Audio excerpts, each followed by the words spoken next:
Assalamualaikum warahmatullahi wabarakatuh. Perkenalkan, nama saya Lustin Oktaviani Putri dari Prodi Pendidikan Bahasa dan Sastra Indonesia. Kali ini saya akan menjelaskan tentang materi mata kuliah Teknologi Informasi.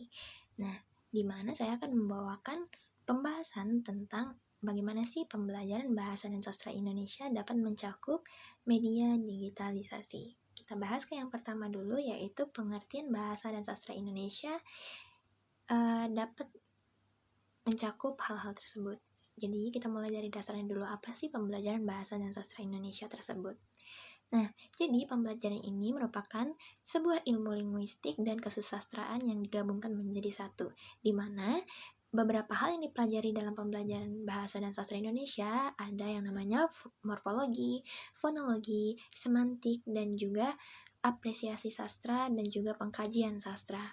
Nah, pendidikan bahasa dan sastra ini memiliki peran penting dalam penguatan karakter peserta didik, di mana melalui pendidikan bahasa, peserta didik dapat mengembangkan keterampilan-keterampilan mereka dalam berbahasa serta kemampuan mereka dalam berpikir kritis dan juga kreatif.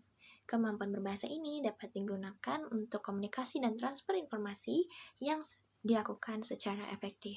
Pembelajaran bahasa dan sastra Indonesia memiliki beberapa tujuan, yaitu mengembangkan keterampilan berbahasa, mengembangkan kemampuan berpikir kritis dan kreatif, membentuk watak, memperkaya pengalaman peserta didik, menumbuhkan rasa hormat terhadap tata nilai, menumbuhkan kepekaan terhadap nilai-nilai indrawi, akali, efektif, keagamaan, dan juga sosial. Bahasa Indonesia menjadi pelajaran wajib karena merupakan salah satu pemersatu bangsa, suku, budaya di Indonesia.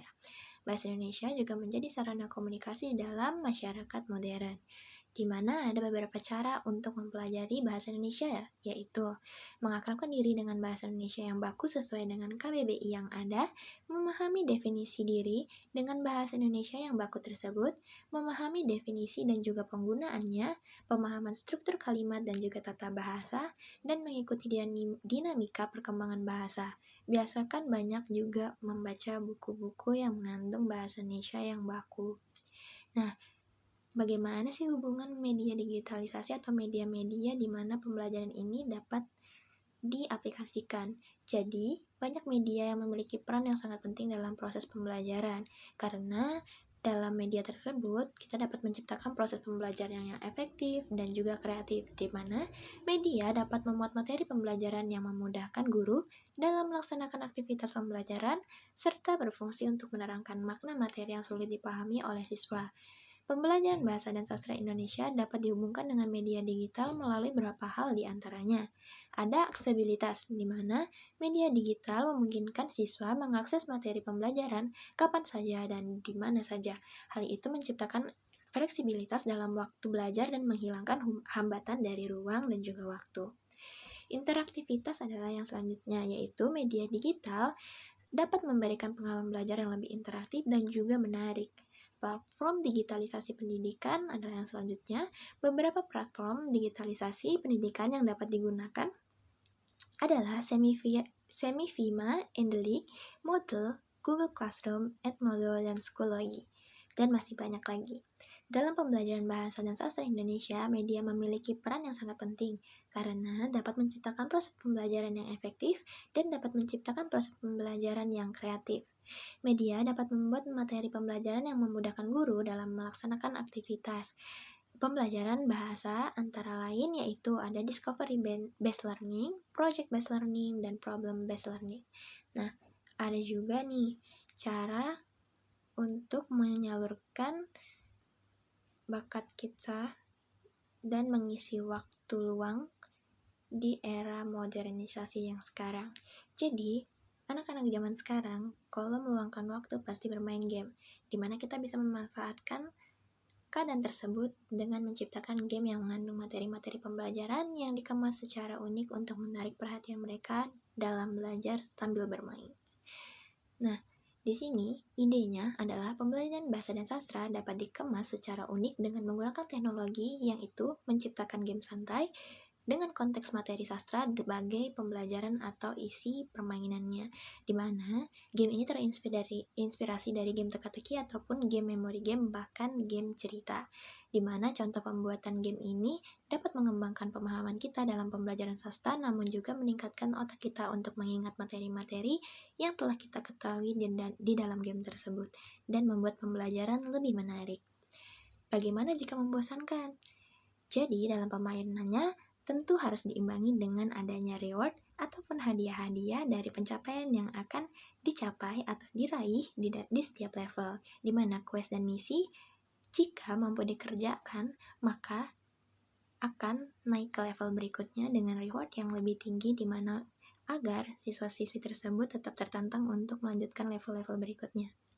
Apa aja sih yang dibutuhkan untuk merealisasikannya? Jadi yang pertama adalah website atau software yang mendukung pengembangan yang mendukung karya-karya yang akan kita buat. Jadi, software atau website ini kita perlu melakukan riset dan juga tes agar sistem dapat berjalan lancar ketika dioperasikan.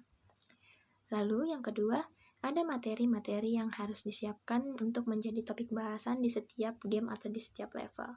Sebagai contoh, di level awal kita akan membahas hal-hal yang mudah dulu, seperti pembahasan atau pengertian tentang apa itu sastra, apa itu bahasa secara umum, dan semakin tinggi levelnya maka tingkat kesulitannya akan semakin bertambah. Nah, yang ketiga, pasti ada tim pembuatan atau tim desain di dalam teknologi ini, yaitu pasti ada namanya tim materi, di mana karena tadi kita membahas tentang bahasa dan sastra, maka kita memerlukan tim yang dapat membuat materi bahasa, yaitu ahli-ahli bahasa. Lalu yang kedua ada tim desain, di mana kita dapat bekerja sama dengan ahli komputer dan ahli pembuatan aplikasi untuk menjalankan atau membuat game tersebut. Lalu yang ketiga ada tim penyaluran atau tim pemasaran website, di mana aplikasi dapat diluncurkan terutama diketahui oleh para siswa dan juga para pengajar. Yang keempat, ada pengelolaan sistem yang akan tetap terus terbaharukan, di mananya kita memerlukan pemeliharaan dan pembangunan agar materi dan isi game tetap dapat ditambah dengan materi-materi bahasa dan sastra yang baru. Lalu, apa aja sih? Pasti ada kendala kan? Ya, setiap aplikasi atau program pasti akan punya kendala, di mana kita harus bisa mengatasi kendala tersebut karena dibutuhkan kemampuan yang profesional dalam pembuatan suatu aplikasi dan suatu temuan pembelajaran, terutama dalam bidang pembelajaran digital.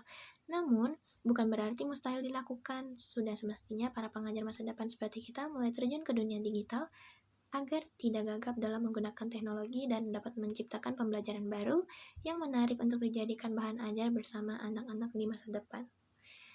Lalu, game tersebut atau ide tersebut juga didapatkan dari game-game bahasa yang udah ada atau aplikasi-aplikasi pembelajaran yang sudah ada, yaitu seperti Wordwall, Duolingo, dan Kubus Cerita. Bahkan ada juga game-game offline yang dibuat oleh para pengajar zaman sekarang.